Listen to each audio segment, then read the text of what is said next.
आज मी बनवणार आहे मटन खिमा पराठा। चला तर आता सुरू करूया। या मटनला मी मिक्सर मधून बारीक करून घेतलेला आहे। आता त्यामध्ये मी अद्रक लसूणचा पेस्ट टाकत आहे, हळद टाकत आहे थोडीशी,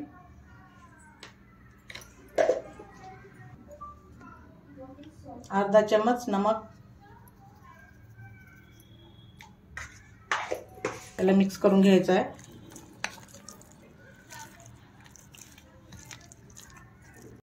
तेल टाकत आहे कढईमध्ये, अर्धा चम्मच जीरा, नंतर कांदा,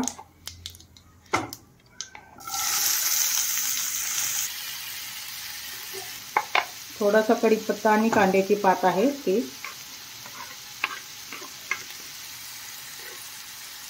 दोन हिरवी मिरची कट केलेली आहे,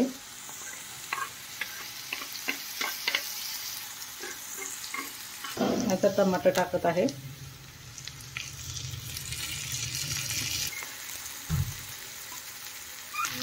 अर्धा चम्मच धना पावडर,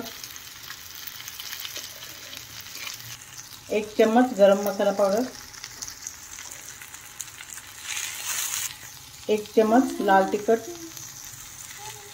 अर्धा चम्मच नमक। ही खोबरं आहे, भाजून वाटून घेतलेला आहे एकदम बारीक, 1 चम्मच।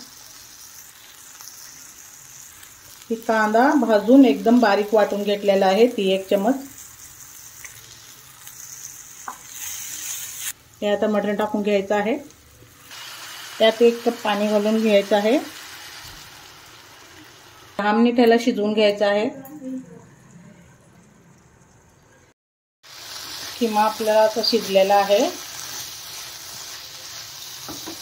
त्यावरती आता कोथिंबीर टाकून घ्यायचं आहे, त्यावरती कोथिंबीर टाकून घ्यायचं आहे।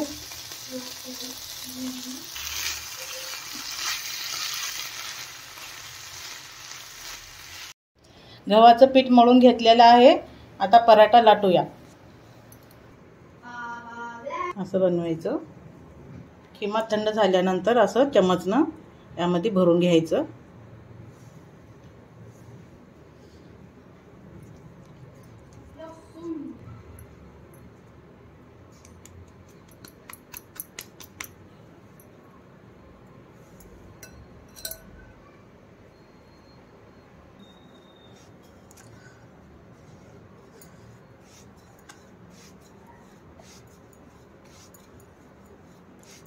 प्रकारे लाटून घ्यायचं। पॅन गरम झालेला आहे, त्यावरती असं तेल सोडून घ्यायचं।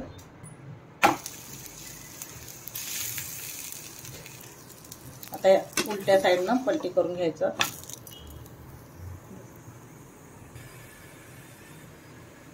पराठा तयार झालेला आहे, आता याला काढून घ्यायचं। अशाच प्रकारे सर्व्ह करून घ्यायचं आहे।